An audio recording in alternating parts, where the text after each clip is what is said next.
tippylovesyou.com.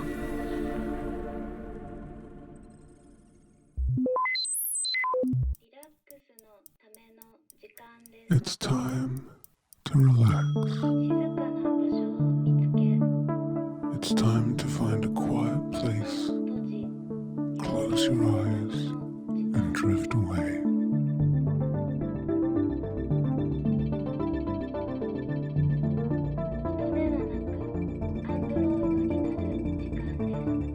It's time to slip free of the dirty pants of ego and into the fresh summer dress of infinite emptiness.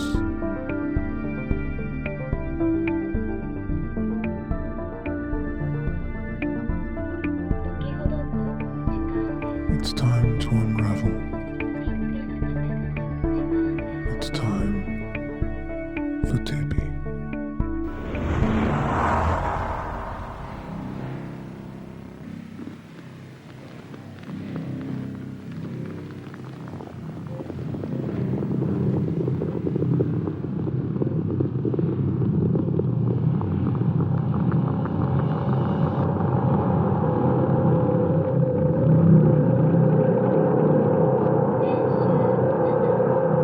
Exercise 7.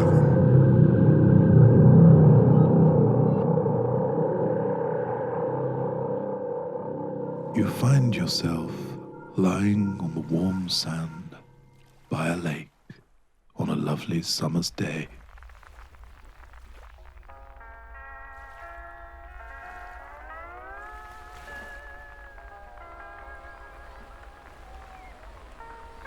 You're completely safe here.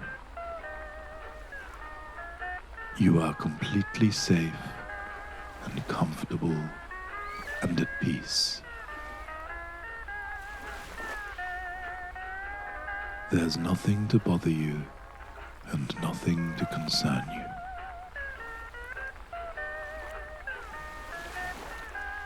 Just the lovely feeling of the warm sun and the cool breeze.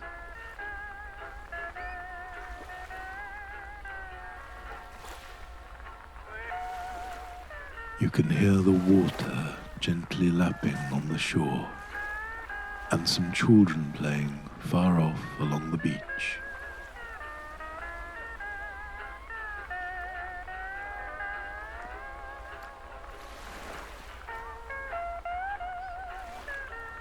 There's a lovely fruity drink here next to you with all pineapple and that in it. And with your eyes closed, you feel now an immense sensation of peace and tranquility spreading out from your center.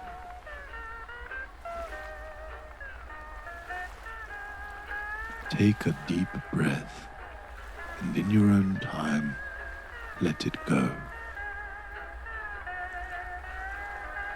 And as you let it go, feel all the concerns and worries, all desires and compulsions, feel them all dissipate, like the clouds in that wonderful summer sky,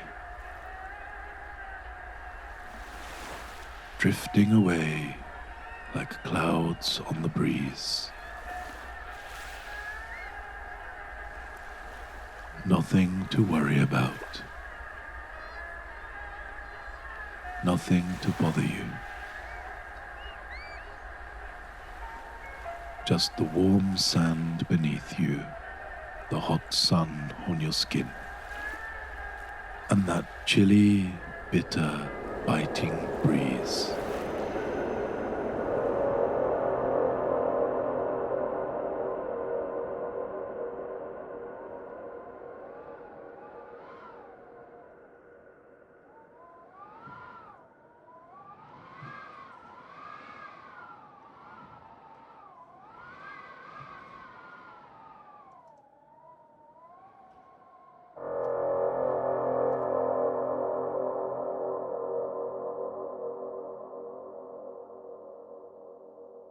Ripped from the dream, you find yourself on a cold, hard bed in a cold, hard room.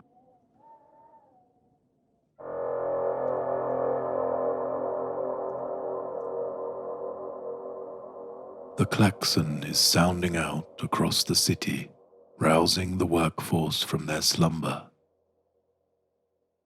The hateful sound of a sweet dream being crushed.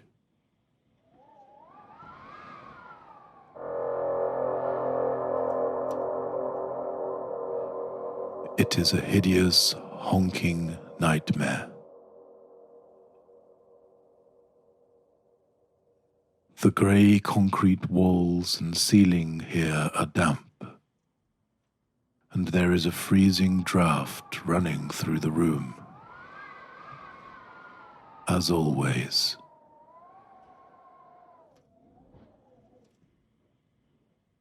The smelly, unwashed grey blanket that you are wrapped in offers small comfort, and you keep it pulled tight as you cross the room to look out of the tiny window.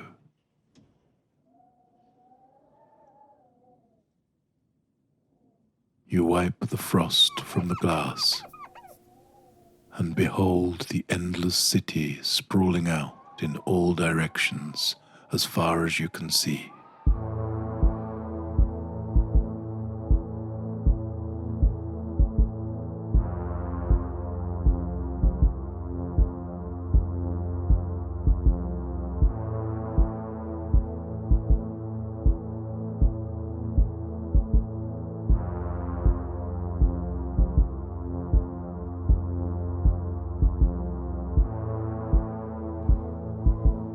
The ash snow continues to fall and envelop the lower levels, as always.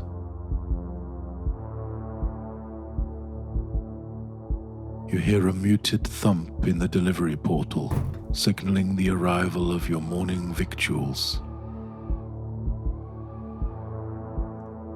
The small door is stuck again.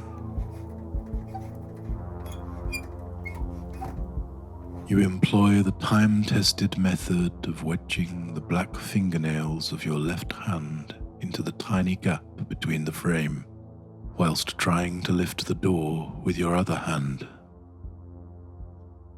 Eventually, it edges up enough for you to get a good grip and shove the door grindingly open. Something inside you knows that this will never be fixed. This will always be your rations portal until it is someone else's. Inside, there's a cup of ash tea and a waxed cardboard bowl that says "Happy Tummy, Happy Hands" all over it. There is cold grey porridge in the bowl. The box on the wall hums for a moment before chittering out a new haiku ticket.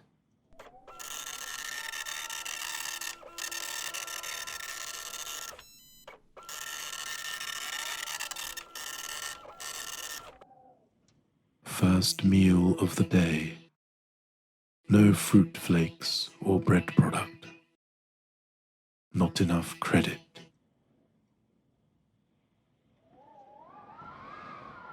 You eat the porridge. It's all you'll get until the afternoon. Taste the grey. Can you taste it now? Feel how it sticks to the teeth.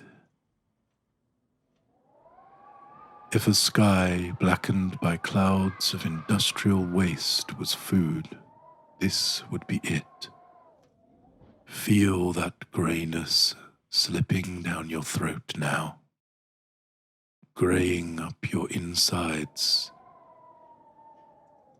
greying up your life, grey and gritty and lumpy.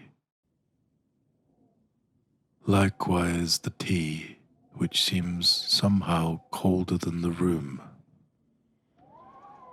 Only the truly blessed have hot tea.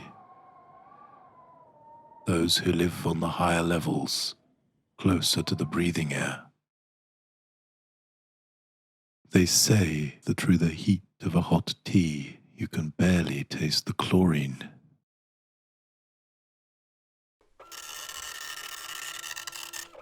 The wall box hums again, and clickety-clackety spits out the day's headlines. Be on high alert. Seditious convict escaped. Workhouse 138. Last seen in your zone. Female, black hair, no wristband. In form suits, do not approach. Weather more cloudy. Fission particle level 1/110. It's already shaping up to be quite a day. You perform your daily bathroom ablutions, running the disposable sheet of body wipe across the important parts and applying the Viso dust to your hair and neck. And then it's time to go.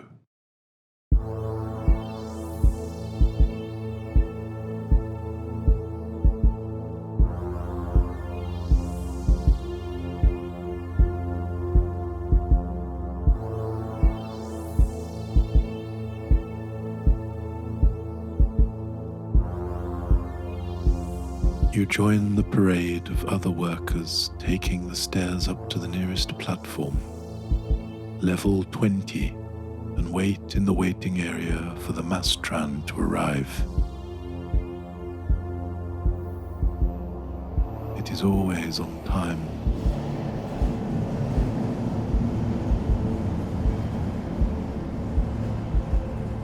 It hisses into the bay and you swipe your wristband across the register as you file in with all the others. Same old faces in the same old places, under the feverish blue light. As the cabin hisses and hums out of the bay and into the ravaged city, you watch from the window.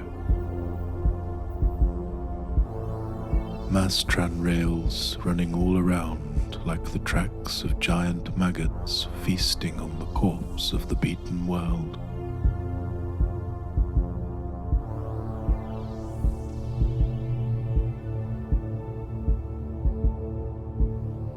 The man sat across from you has something seeping from his eye. It is hard not to watch. It looks like black ink.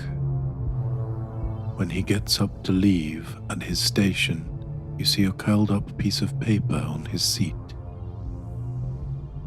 You move across to sit there and discreetly smuggle it into your pocket. What were you dreaming about before? A lake? What's a pineapple? Outside, the ash snow falls more heavily.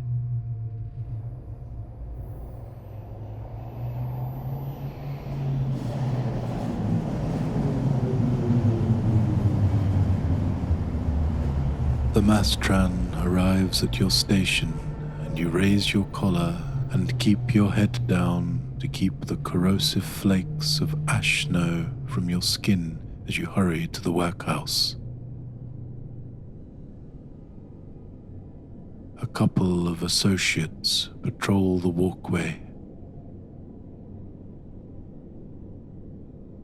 Before entering, you stop in a sheltered doorway to look at the prize you pocketed on the Mastran. Unfurling the paper, it's a tiny picture of an animal. Maybe a horse. Nothing else. No words. You roll it back up tightly and wedge it deep in your pocket.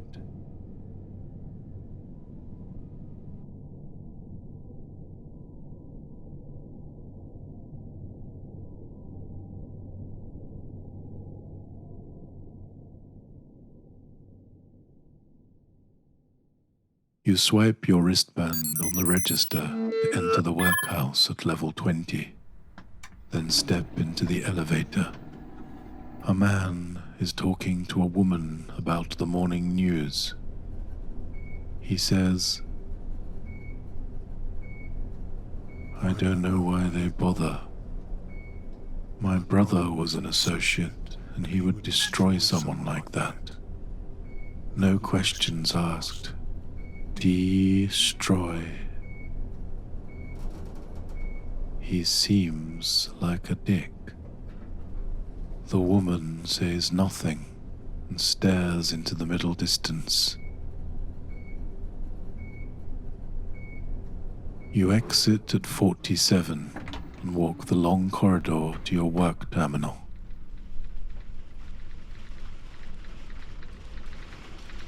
Most of the other shifts have already started. Everyone here is plugged in and clicking away at their selectors. It's loud. You're used to it.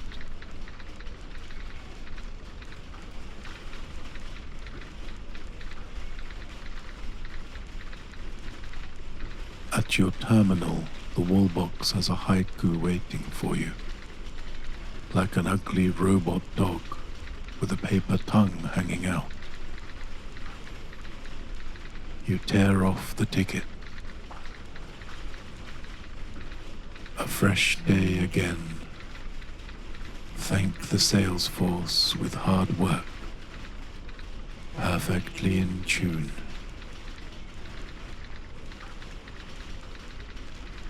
You settle into your seat and place the silicone helmet over your head.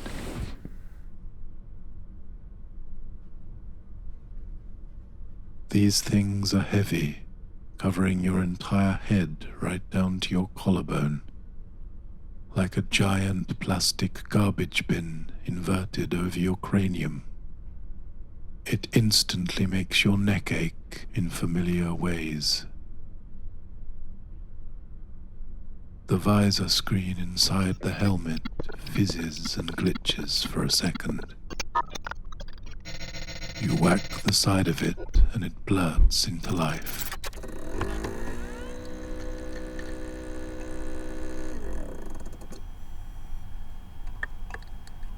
The display says, "Today's tasks. 1. Block watch. 2. Intermittent shuffle-ups. 3. Ranking the profiles." You select the last option. The first sad grey face appears on the screen. It is a large face, a big, pink, round man face with not good teeth and receded hair. You use the clunky joystick to select the hue, tone, and number which most closely represent your feelings about the face. Your feelings are mostly sadness for this task. Most faces are sad. The next face appears, another man, younger, trying to smile, but not doing a very convincing job of it.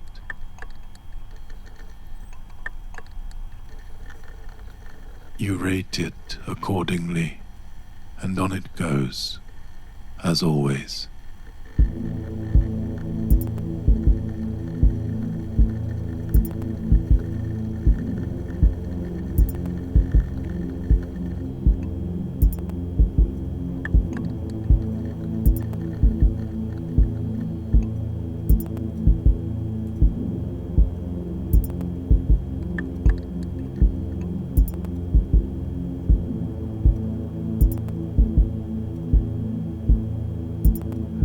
A couple of hours pass, ranking the profiles, before a pop-up at the bottom of the visor screen alerts you to an incoming haiku.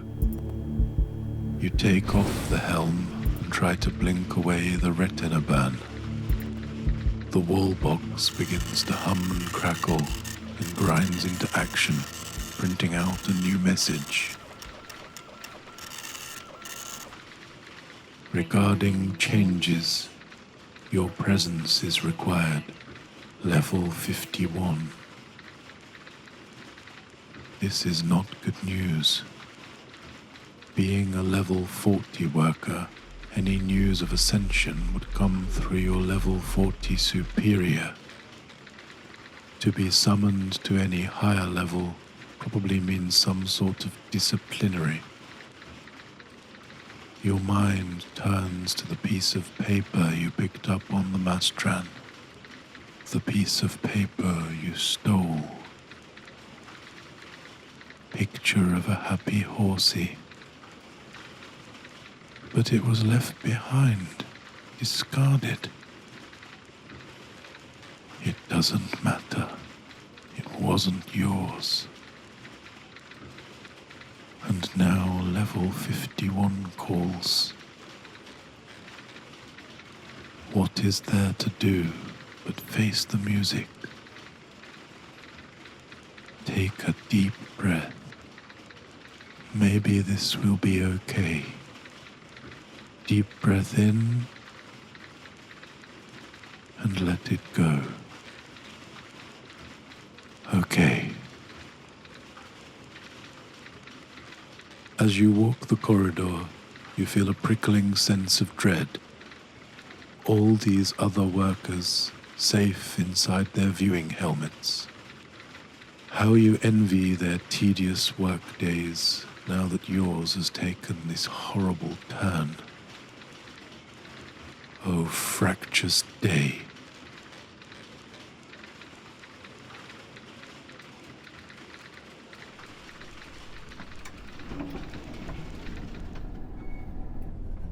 In the elevator, you turn to the corner and discreetly fish the happy horsey paper out of your pocket and tuck it into your mouth. This is called concealing the evidence. The evidence tastes a bit like machine grease and farts. You swallow it whole. Happy horsey. All gone away now. But part of you forever.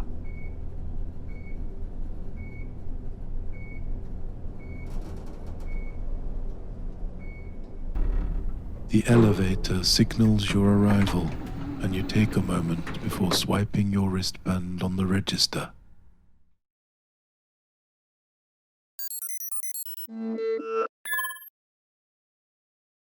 At first glance, level 51 looks a lot like level 47.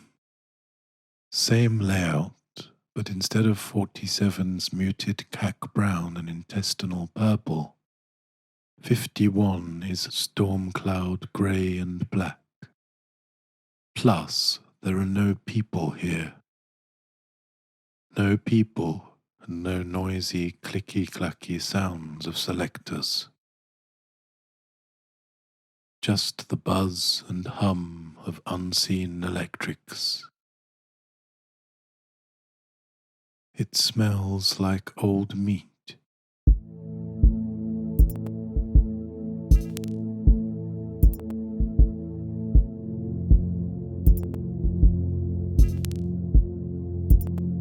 At the end of the large room is a door with a sign next to it. In bold block capitals, it states, "Silence from this point."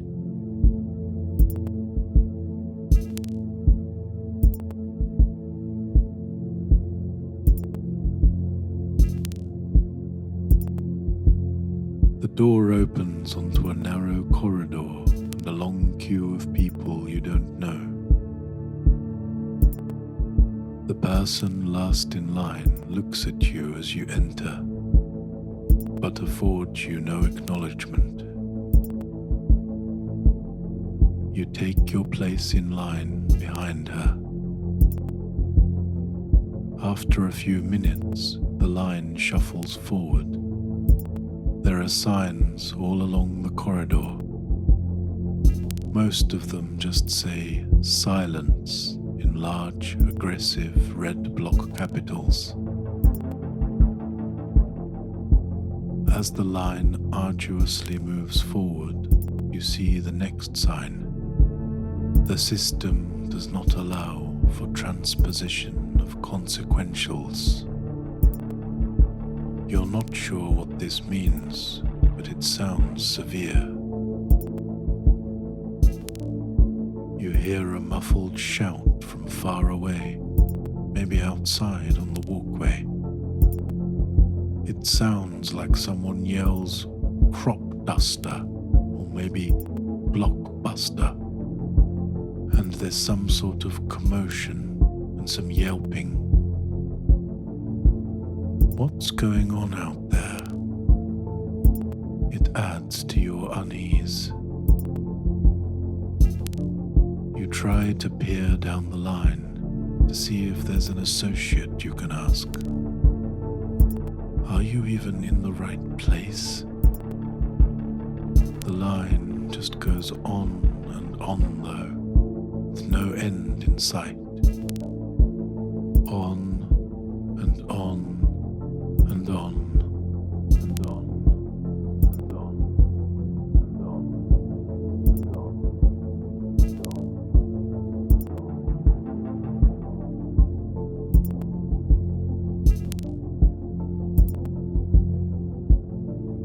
Eventually, you can see where the line terminates. There's a series of doors and an associate sat at a desk. The sign next to you says, "Disorder is unpatriotic. Have your answers ready." The word "ready" is underlined.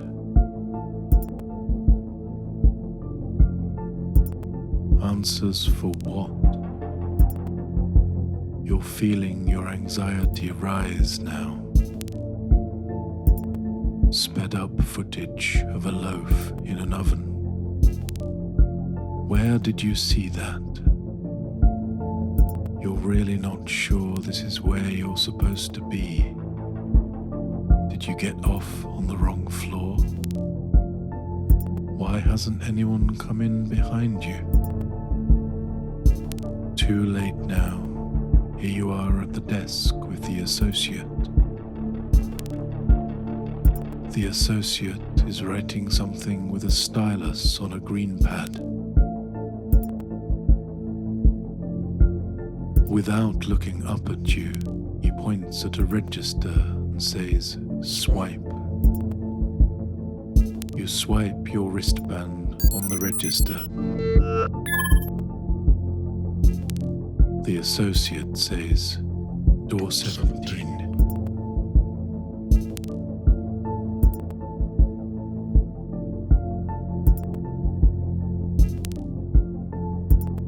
You swipe and go through door 17.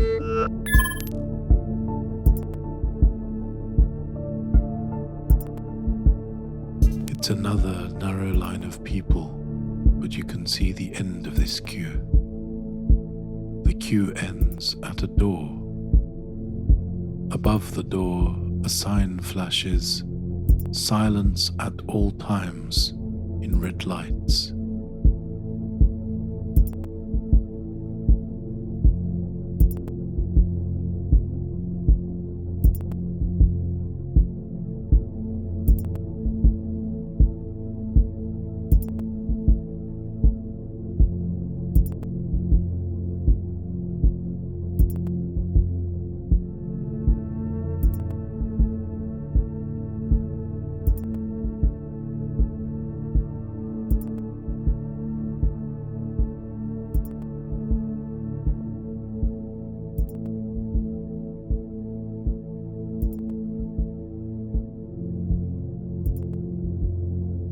The line has all moved along now.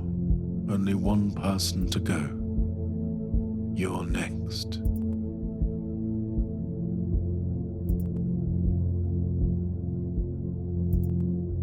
The door closes behind you.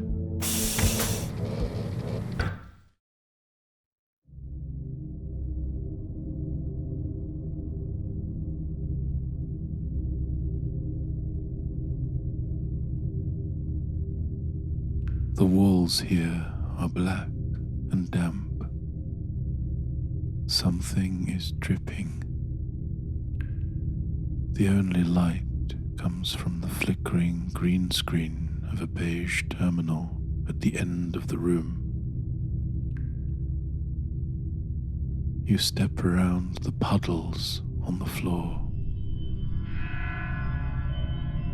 On the green screen, there's a line of text and a blinking cursor. The text says, "Swipe to proceed." You swipe your wristband on the register. The screen fizzes out for a second, then says, "Operation code 17/47/19. Epsilon Eucrates Epilinda, Municipal Terminal Worker. Select the method of your final obliteration. Option 1, +5 years during unconscious slumber. Option 2, +12 years by extreme bodily violence. Make your selection to proceed. What is this? A test? An experiment?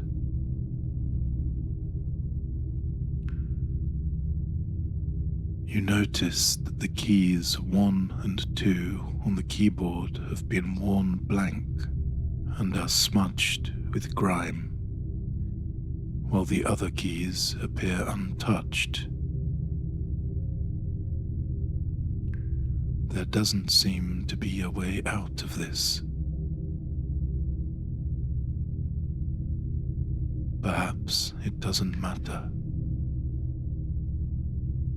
Maybe they just want to see which you'd choose.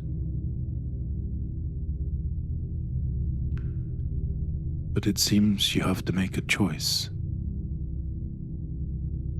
Which one will you choose? Quietly in your sleep in 5 years? Or by some horrible means in 12?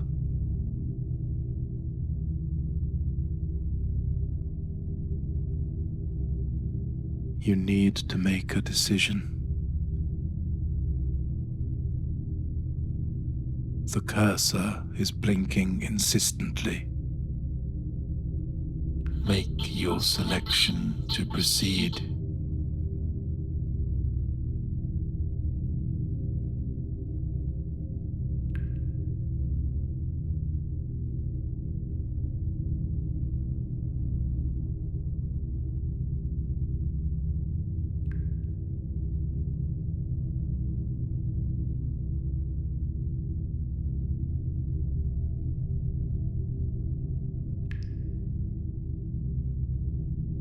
You make your decision and press the key. A door in the wall next to the terminal is revealed with a quiet click. The green screen blanks out again for a second,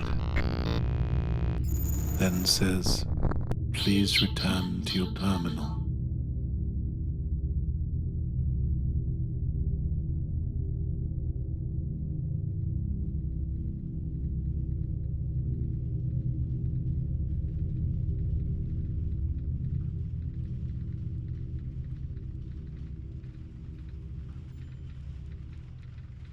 Back at your station on 47, you see there is a new ticket from the wall box.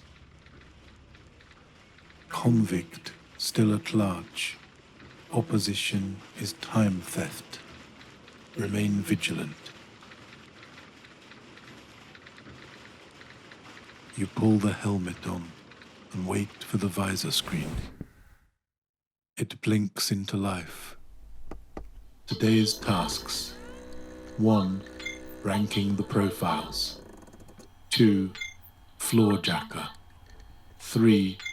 Numbering the perps. You choose the first option.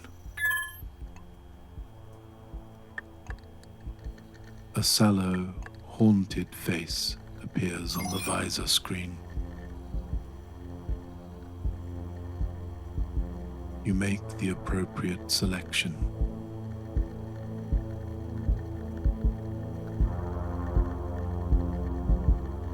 Good night.